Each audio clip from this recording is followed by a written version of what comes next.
Well, again, good afternoon, everyone, and wow, what a week it has been. It's really a great pleasure to welcome all of you to this closing plenary. I believe we are all gathered here at this forum with a profound sense of energy and purpose, those yes vibes that were expressed just now, because what unites us is the conviction at the heart of the UN Guiding Principles on Business and Human Rights that progress is only possible through dialogue, shared responsibility, and the centering of rights holders' voices. Over the past days, we have seen what this looks like in practice. States, businesses, civil society, trade unions, indigenous peoples, and communities coming together to talk about the pressing issues that we face as a business and human rights practitioner community. This multi-stakeholder engagement is not just a method, it is the very spirit of the UNGPs. It reminds us that no single actor can meet the challenges that we see in advancing business and human rights and advancing corporate respect for human rights alone. So as we reflect in this final session, we are in fact taking stock of the state of the art when it comes to business and human rights. We have seen over the course of these past days both achievements, but also persistent gaps. We see innovative practices, and we see urgent needs for accountability. And at the center of it all, where our focus must remain, we have the rights holders themselves, the workers, the communities, the individuals whose lives are directly shaped and impacted by business conduct.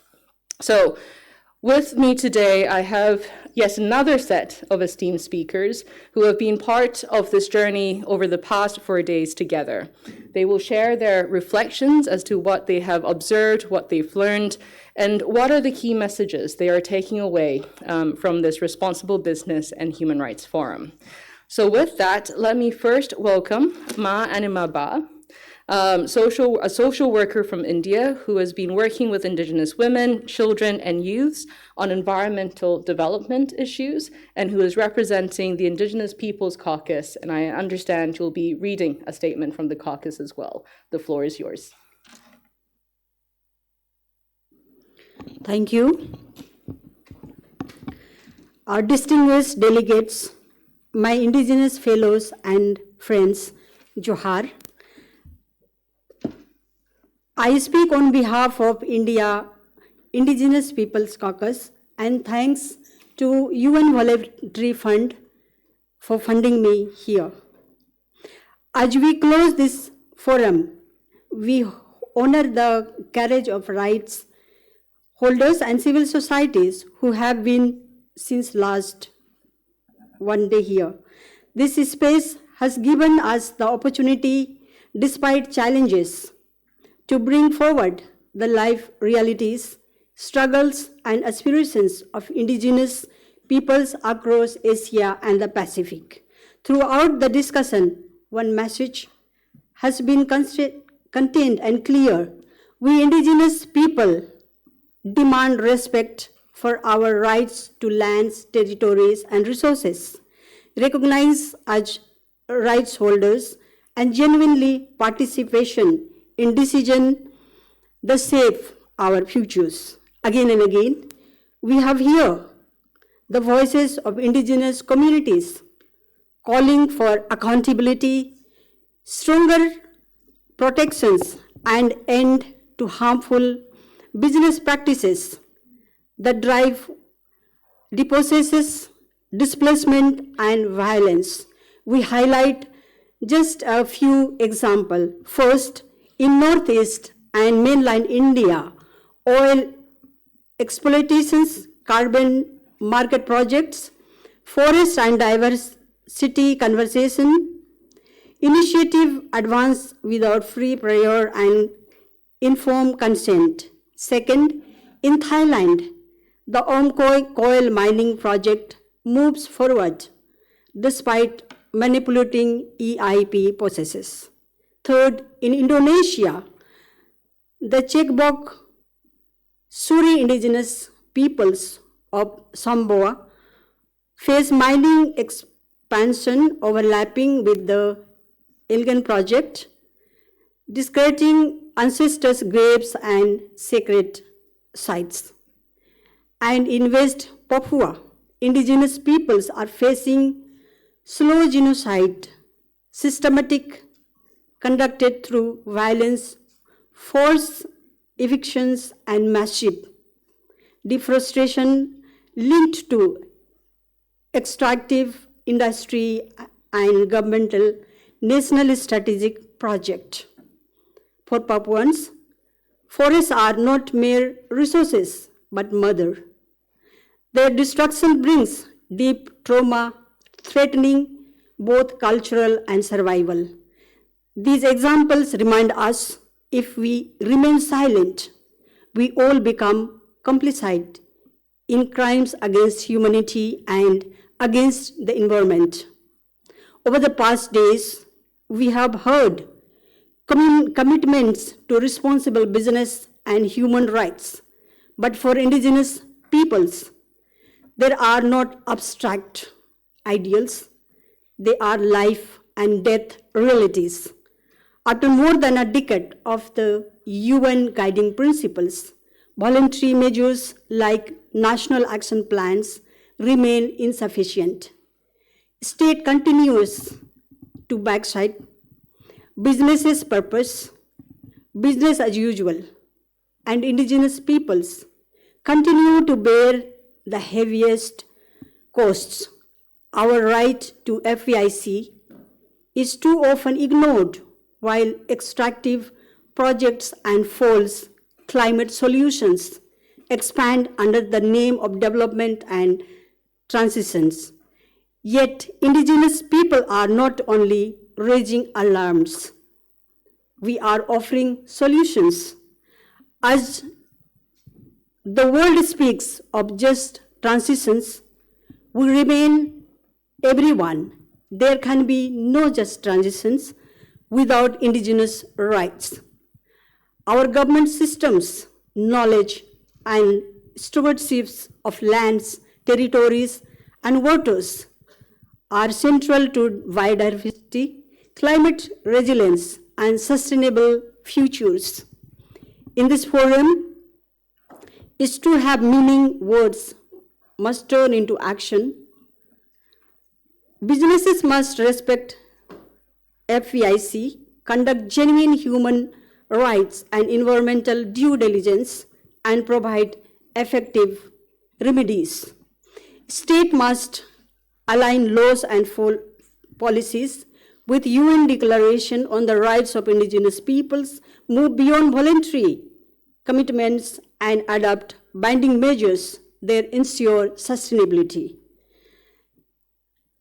and accountability. Donors and financial institutions must fund indigenous initiatives directly and withdraw support from harmful projects.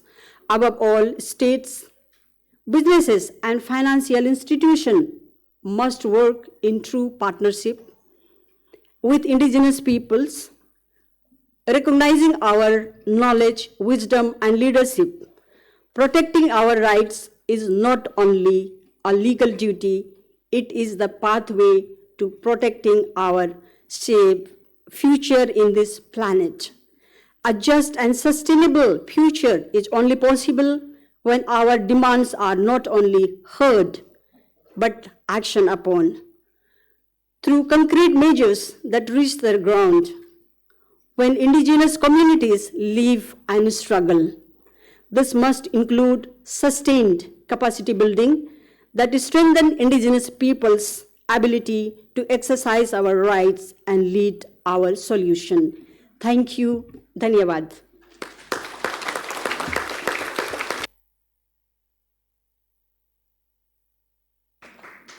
Thank you so much for those very powerful words and the important reminder that indeed we need to work together in ensuring the rights of Indigenous peoples for a shared future that is not only prosperous but also sustainable. With that, let me now turn to Ms. Kaola Batul, who is Deputy Director of the Government of Pakistan's Ministry of Human Rights. The floor is yours. Thank you.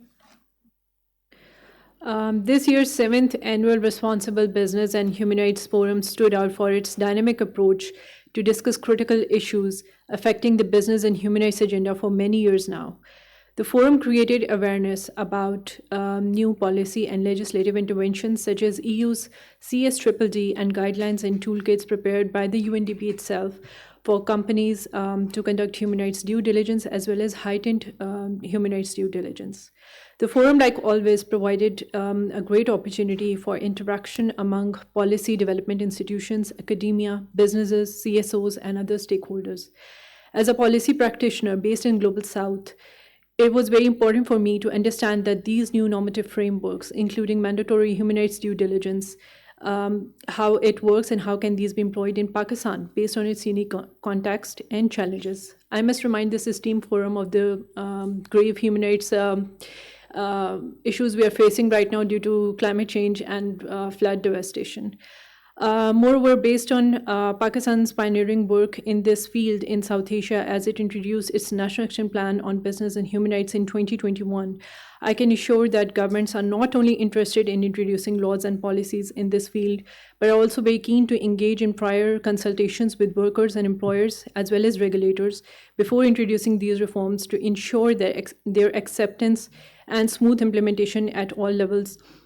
Government of Pakistan is thus actively engaged with stakeholders, which led to key legal and policy reforms in last 3 years, as we have highlighted in the earlier sessions, including regulatory reforms, which led to listed companies to ensure a gender pay gap in their annual reports, among other initiatives, including increased punishments for pledging of child labor and other legal reforms as well. Government of Pakistan is thus actively engaged in this agenda, and I want to congratulate UNDP on the successful completion of the 7th Responsible Business and Human Rights Forum, and hope that next year we'll all gather with new updates and best practices to continue this knowledge sharing avenue. Thank you.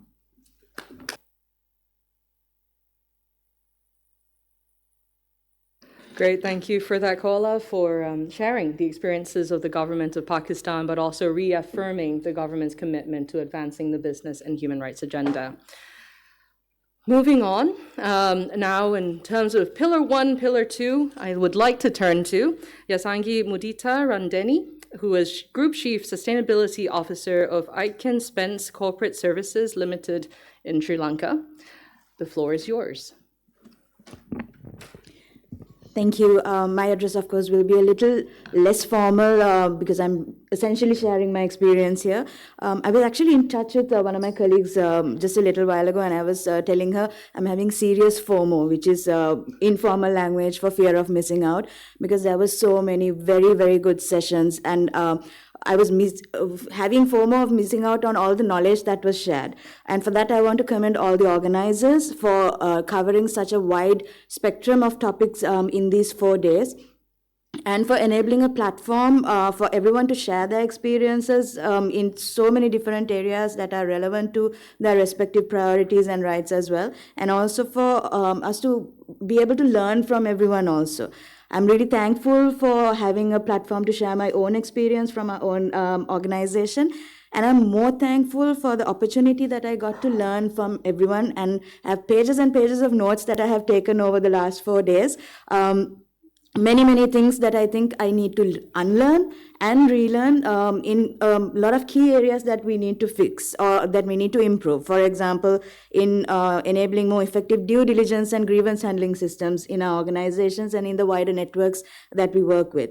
Working more collaboratively with the supply chains to make sure that the concerns of rights are taken to the supply chains, but in a way where we are working together and not to look for gotcha moments, but to look for collective development together.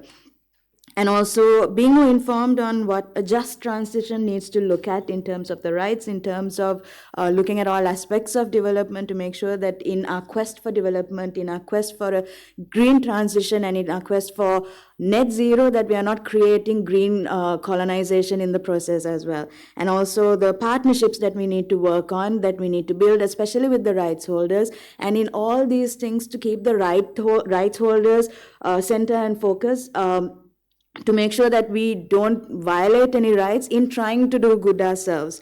And like I said, a lot of things that I need to unlearn, that we need to unlearn and relearn as well. And I think in my earlier session on the 17th, I mentioned that we need to build better before so that the need to build back can be reduced as much as possible, and that focus can go to the right shoulders as well.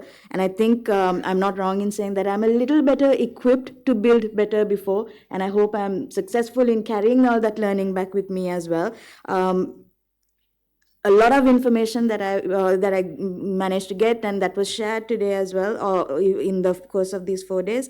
And I really hope I will be able to transform that information into action and into commitments. And I'm really looking forward to getting the support of all the connections I made in these 4 days also. Back to you.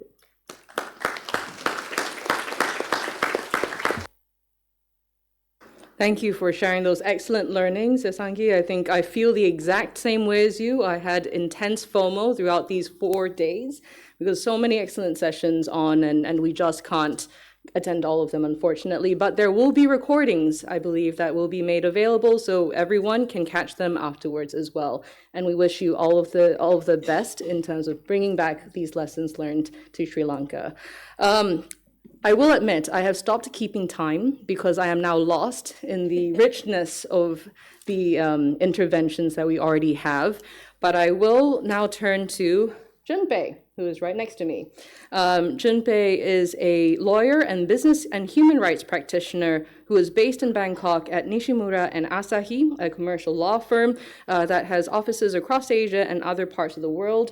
I understand you've been attentively joining a lot of the sessions here. Can you share with us your thoughts? Thank you, Dr. Pichman, for allowing me to deliver this intervention.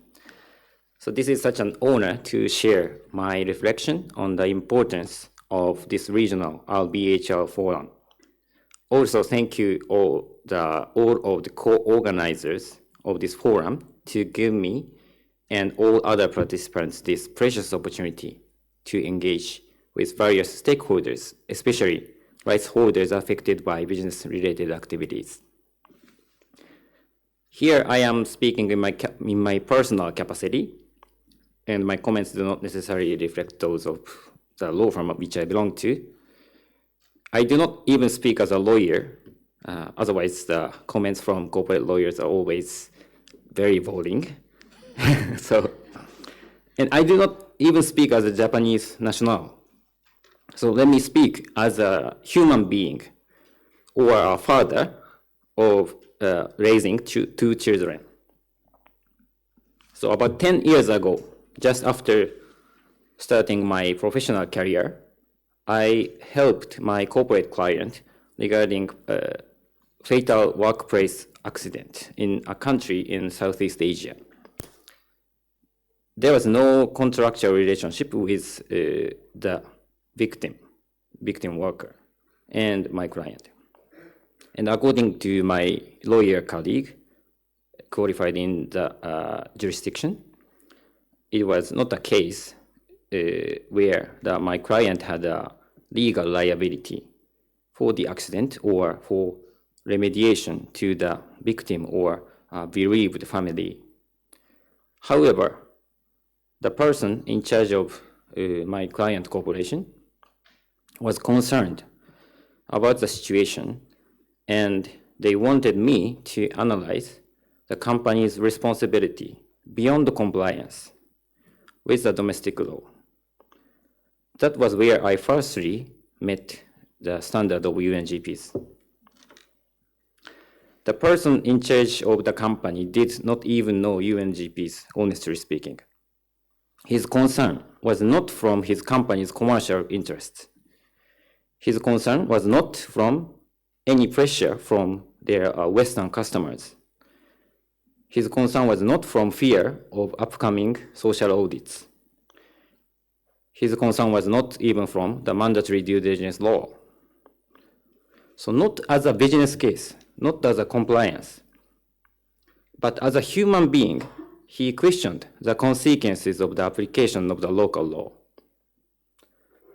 So after joining the sessions at this forum and listening to the voices of the brave rights holders, it is obvious to me that the crisis, such as climate change, increasing inequality, and armed conflict, endangers the fundamental value for human being and business activities can be easily enablers of the crisis.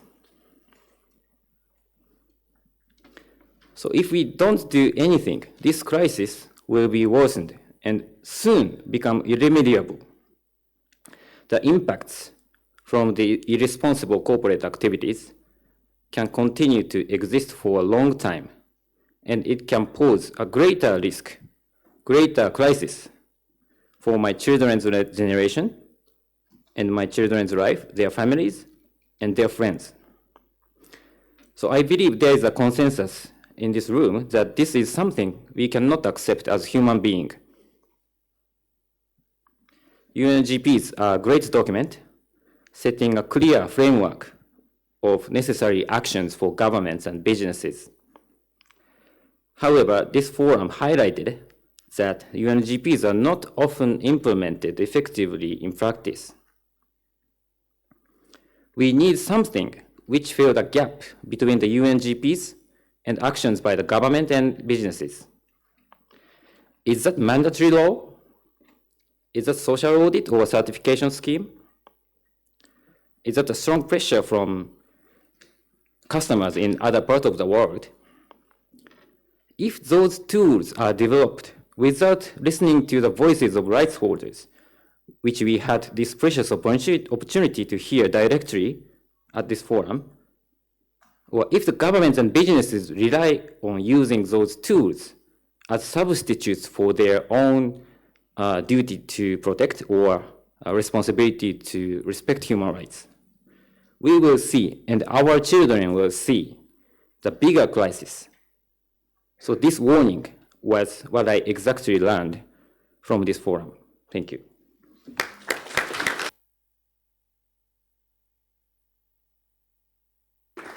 Thank you very much, Junpei, for those sobering words and the reminder that indeed we don't have that much time to take action on the important challenges, the major challenges, I should say, that we see in the world today, and especially in relation to business and human rights. And thank you for speaking as a human being first and foremost as well.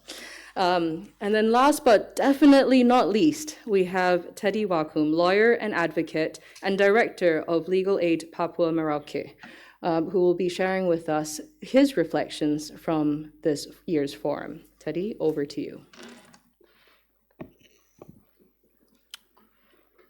Thank you. My name is Teddy Wakum. I'm director of a legal organization in Merauke, West Papua. I'm an indigenous Papua frontline human rights defender fighting for the rights of the indigenous West Papua. First of all, I would like to say thank you to the organizer of this forum and the participant. I'm grateful for this opportunity and to be here this week. Before I came here, I starting to lose hope and feeling like we are fighting alone. This event has given me hope and inspiration that together we can make a change and find solution for our shared struggles. I want to use this opportunity to raise awareness about the situation in my home Merauke and the government mega projects that affect indigenous people in West Papua, Sulawesi, Kalimantan, Sumatra, and NTT. In Merauke, the National Strategic Project plans to clear more than 2 million hectares of the land. This land includes primary forests, savannas, swamps, and peatlands. This land clearing will not only affect to the people in Papua, but also contribute to the climate crisis, and this is only one example of many cases of deforestation in West Papua.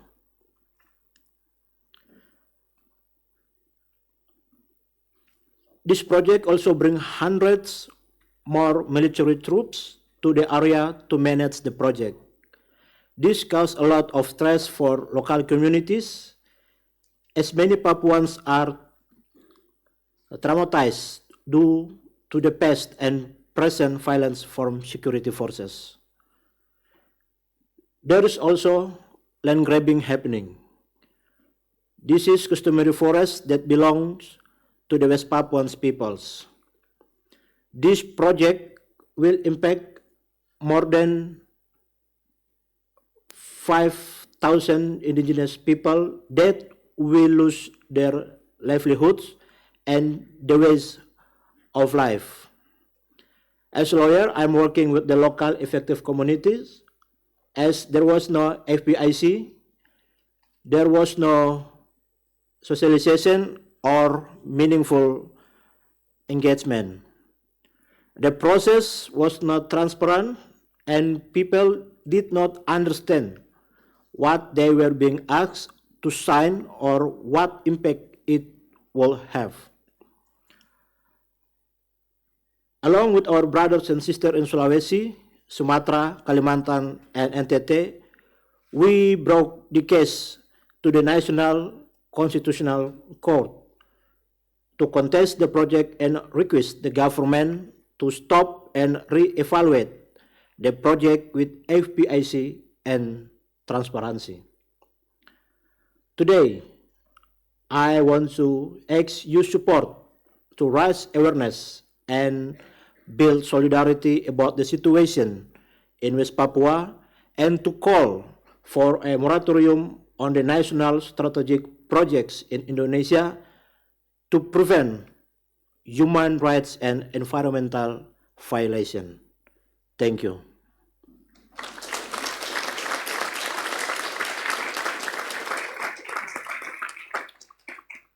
Thank you very much, Teddy, for sharing your experiences and for the ongoing situation in Merauke. The working group, for one, has heard your story with great concern, and we look forward to hearing more. I think in one of the sessions, there was a colleague who was speaking who said that when it comes to business and human rights issues, it can feel like a Pandora's box. You open it, and there are so many things that come out, so many challenges, so many sad stories and stories of struggle.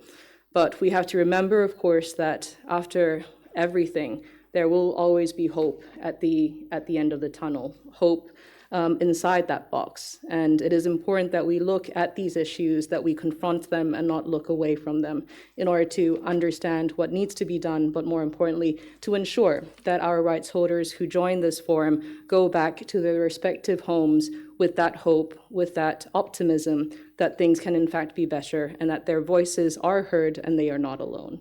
So thank you very much to all of our speakers for sharing your reflections and your key messages from this forum. Now, colleagues, if you think you won't have a chance to speak, you are wrong, because we want to hear from you as well. So for the next 10 minutes or so, let me open the floor to see whether anyone in this room would like to share your reflections from this forum. You will have around 3 minutes per person, so please don't be shy. Put your hands up and I will call on you to share your thoughts. Yes, please. I know already who this is and I am excited, I must say. Please don't forget to introduce yourself as well.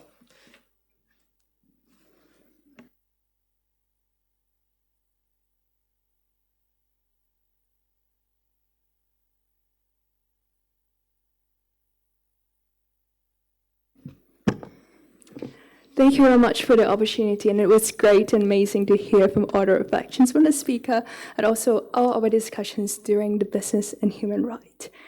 Human rights are the rights of our right, a right of all humans, all people, all being, and everyone here. I'm Herm as a young person, a youth advocate working on climate change and artificial intelligence. I believe that young people have the ability to bridge the gaps of the generations into building the world where we are united, where we are uniting our rights. We need more skills, more collaborative action, a collective action of all sectors, of all multi-stakeholders into delivering the business and human rights from business, government, civil society, and young people here. As we really want to present our ideas, creativity, expand new challenges, and with the new hope. As you mentioned, the hope over us. But it's really important that collective action, partnership, innovation, that will bridge the gap, that unite us to make this world a better place, to have a safer home, and uniting our rights for all of us to have a safe goal, and that we can understand in our role, in our rights, in our community, and build a safer home for everyone. Thank you.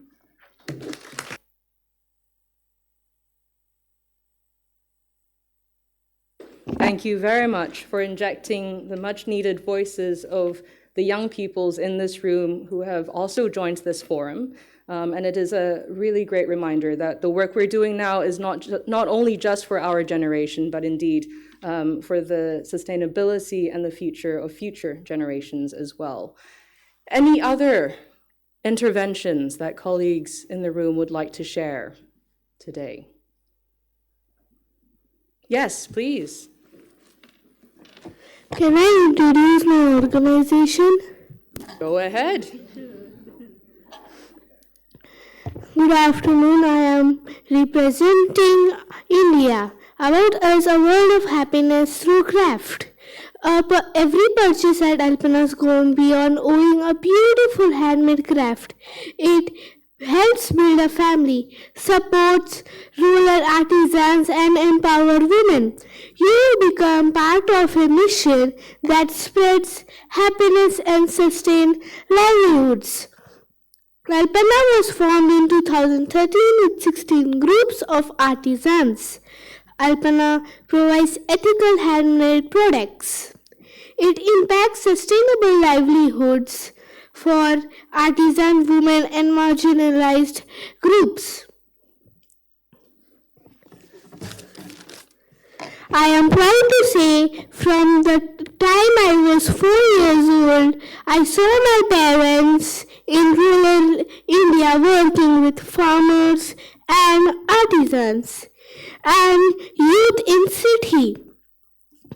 As I sit with you all today, I am happy to learn how to be careful to run a company and keep people happy. I want to thank all the speakers that I learned. It is important to express our idea and learnings. It is important to learn good things. I thank God to be here and I am proud to say my name is Alpana. Thank you.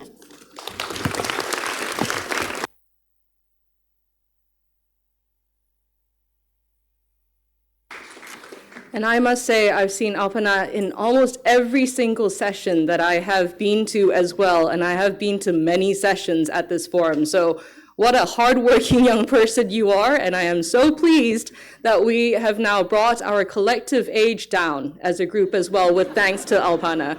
But I hope we will see you at future forums, and perhaps one day sitting here with us on this podium as well. Thank you very much.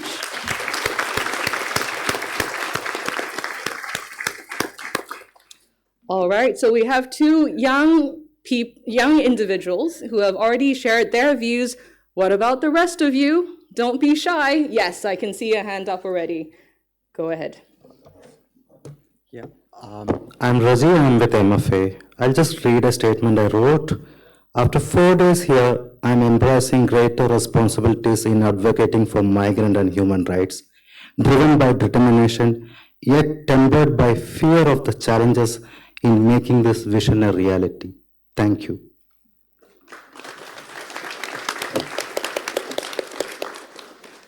Thank you very much, Reggie, for also injecting the voices of migrant workers into this conversation. And I must say, I'm very pleased to announce that the working group's thematic report to the General Assembly on migrant workers' rights and business and human rights has just been published and is now publicly accessible ahead of its delivery to the GA in New York next month. Any additional questions we can, or not questions, comments, reflections? We can do at least one more. Yes, at the back, please join us.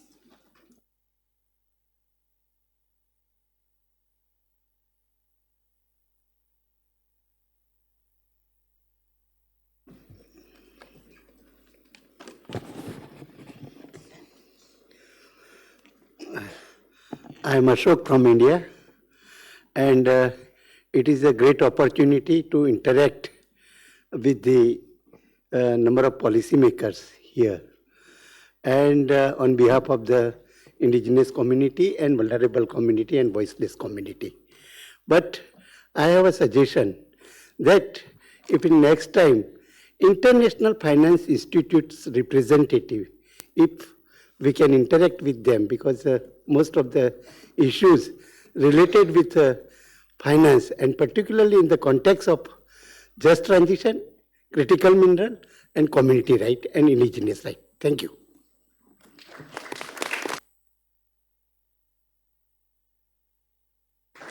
Indeed, development finance institutions, financial institutions more generally are such important players in all of this, and we certainly hope that in future iterations of these types of engagements, we can see them even more actively involved in the discussions ongoing. But with that, let me bring this interactive moment to a close and invite my two colleagues who will be representing co-organizers in reading out a communiqué. Georgina Lloyd, who is Regional Coordinator for Asia and the Pacific of the Environmental Law and Governance Program of the United Nations Environment Program, and Amy Baum, Program Specialist for Women's Economic Empowerment and Private Sector Engagement of UN Women. Please join us on stage to share some very wise words, I'm sure. Oh, we do. I think we're okay. Thank you, Pichamon. I'll be taller. Okay, Georgie. Hi, everyone. On behalf of all of the co-organizers, as Pichamon kindly shared, we'll be reading a short communique to everyone joining us. So, the 2025 United Nations Responsible Business and Human Rights Forum, which is our 7th annual forum, has been a critical moment for all of us in the Asia-Pacific region. This week, we've convened under the theme Anchoring Progress and Strengthening Regional Leadership on Human Rights Through Crisis.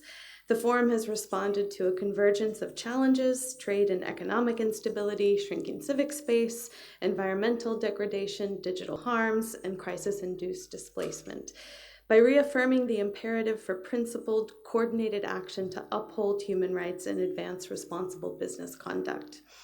This has been the largest forum to date, with more than 2,300 people registering from 93 countries, and with 67% joining for the first time.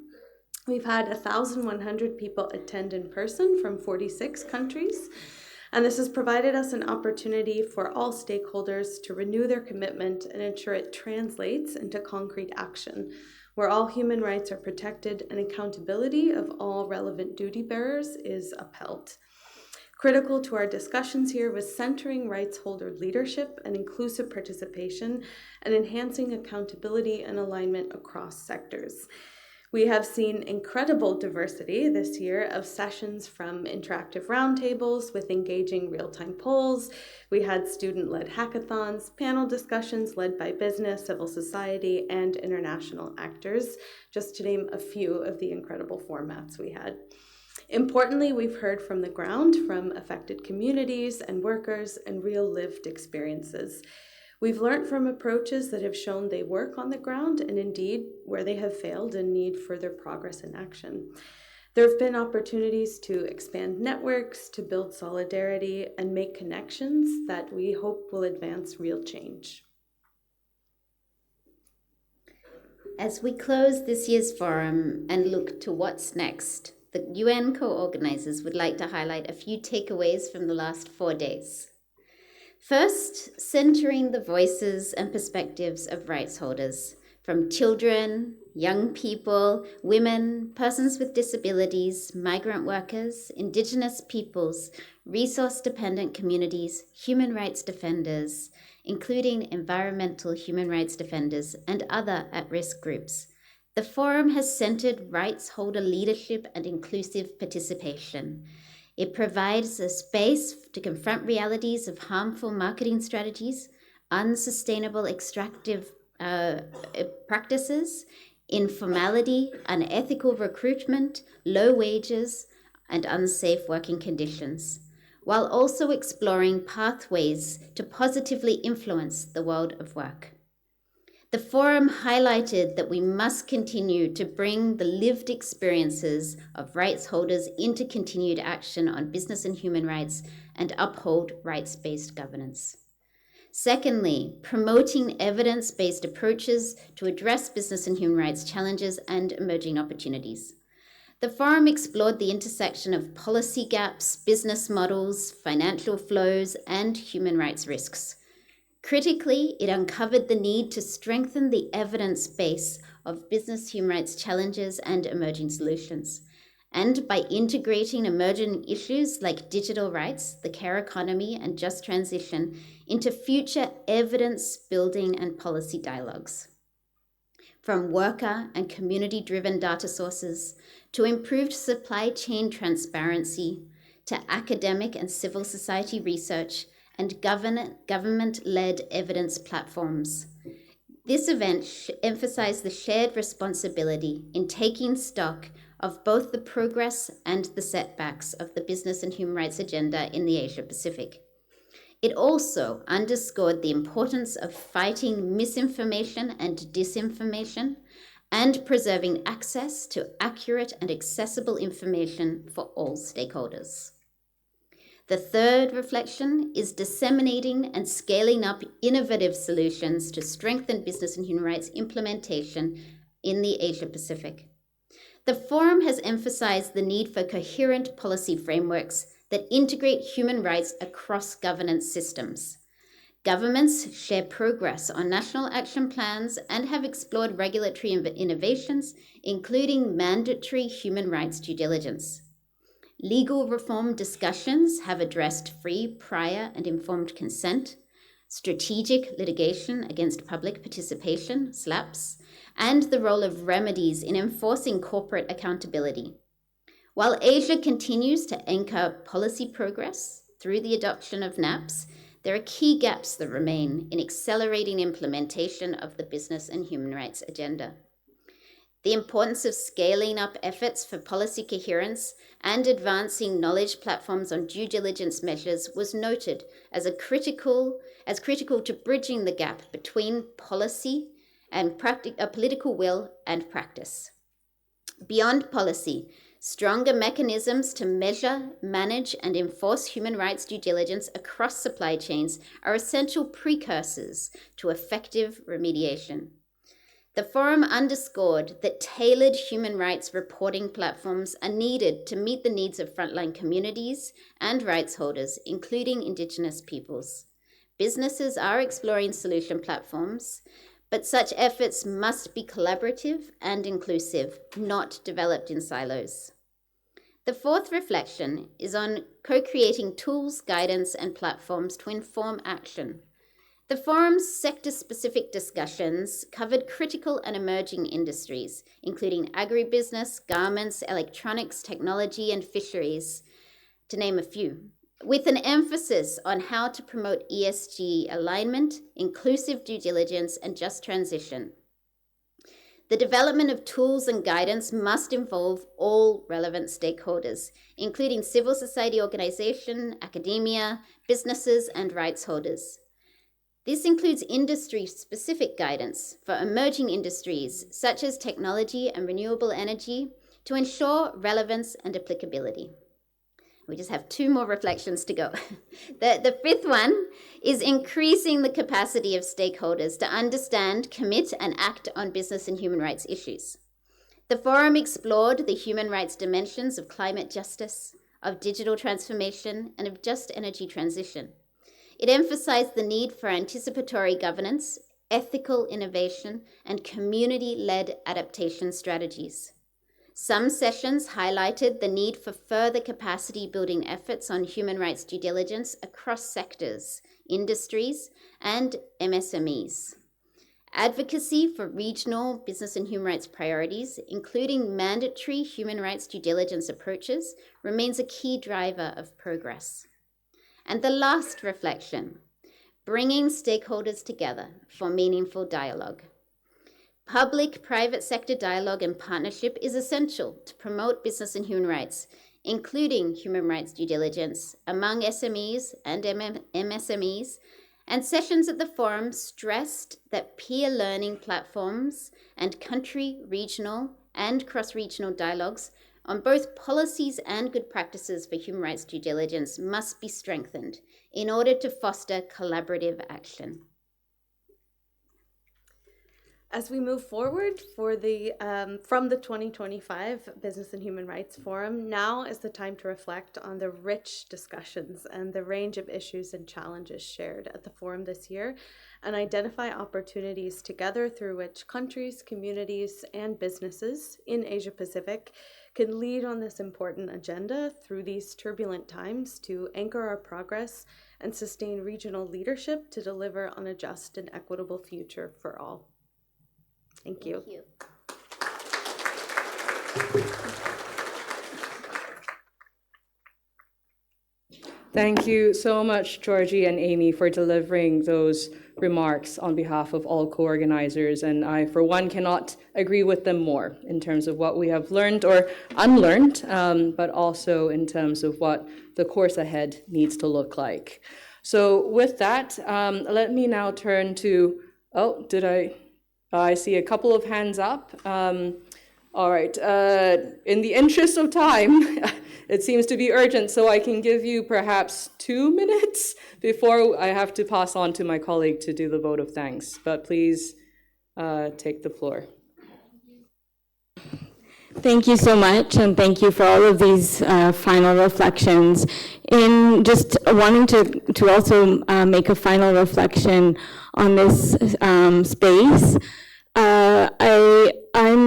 my name is Tanya Roberts Davis, and I'm part of the Palestine Solidarity Campaign here in Thailand, as well as I've worked with the Palestinian human rights organization Al-Haq.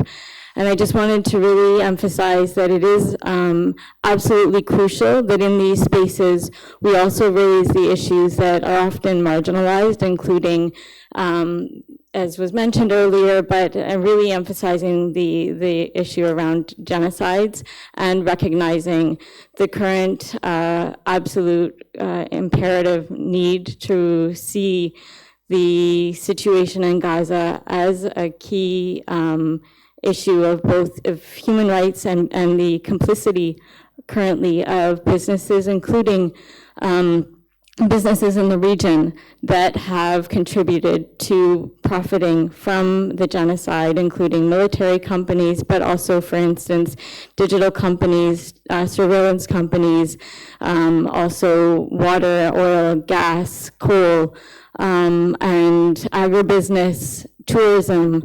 All of these have contributed to continuing the situation there, and I think it's really important for us to consider and the importance of keeping that central in these discussions going forward. So I would hope in the future, future UN Responsible Business and Human Rights forums in the Asia Pacific could consider making sure that the issue of Palestine and the genocide there, the occupation there, is central to considering how we look at these issues and how we consider the responsibility of businesses and the responsibility as well of human rights organizations to stand in solidarity. Thank you.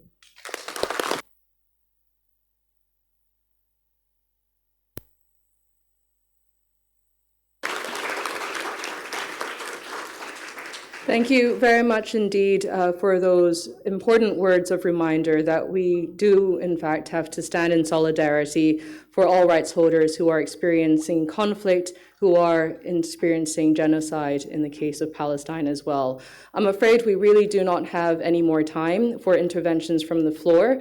So I need to hand over to my colleague, Aparna Bazniak, who is Program Advisor for Rule of Law, Security, and Human Rights, to provide a vote of thanks. Thank you, Aparna. Thank you very much, Pichman. And I realize, I'm between you and the end, so I'll try to make it quite quick. So good afternoon, colleagues. We are truly grateful for all the energy and engagement throughout the forum. The 7th Responsible Business and Human Rights Forum has been possible only because of all of you. The speakers, the participants, the over 150 collaborating partners, and the different voices that have participated throughout the forum and in the lead up to the forum and the different consultations. The breadth and depth of knowledge, experience, and expertise is truly something that makes this forum special. And we've already heard some reflections from the panel already on some of these issues. As we heard from the opening of the forum, it is the partnership that really makes this forum possible each year. And so let me start by thanking all of you who are in this room, who are still in this room in this late hour, and for participating in all the different conversations throughout the forum. Thank you to all the rights holders, the businesses, the governments that joined the forum and are willing to share and learn and exchange and explore new pathways and be willing to discuss difficult questions and collectively navigate these challenging times. This event is only possible at the scale that we see it today because of the joint effort across all different UN agencies that you see here that are co-organizers and the commitment of all these agencies on this important agenda. So please allow me to acknowledge the collaboration of the co-organizers over the many months and those who have walked with us on this journey to make this forum possible. So first of all, my thanks to Pichman and the UN Working Group on Business and Human Rights. Thanks also to all our sister agencies, the UN Human Rights Office, International Labour Organization, International Organization for Migration, the United Nations Children's Fund, UN Women, and UN Environment Program. And thanks also to my colleagues at the Secretariat for the forum, at UNDP for all your hard work in making this forum possible. And finally, we also would like to express our appreciation for the support from the government of Sweden, EU, Australia, and Japan that have enabled us to bring this vibrant community together. I hope that the conversations that have started here during this forum don't end when we close today, but it's something that we can take with us back to where we are going and continue the discussion on how we can further this work on business and human rights in Asia Pacific. So with that, I pass it back to you, Pichman. Thank you.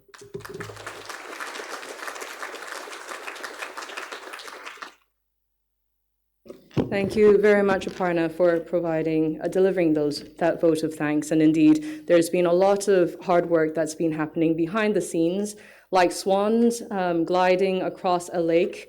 Each of the UN co-organizers are like those swans, but they look graceful, but underneath they are furiously kicking their legs to make sure that this forum happens and that everything goes smoothly. So I don't know about you, but I personally am feeling extremely inspired at this present moment, because I hope that with this closing session of the 7th UN Responsible Business and Human Rights Forum, I think we need for it to not only be a moment of conclusion, but a moment of recommitment.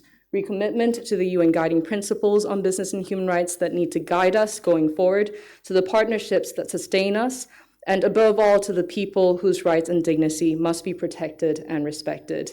So I wish everyone here safe passage home, but also much success in realizing the guiding principles on business and human rights, because without you, implementation would not be possible, and without you, we wouldn't be here today. So thank you very much again, everyone, and please join me in applauding yourselves for being human rights champions.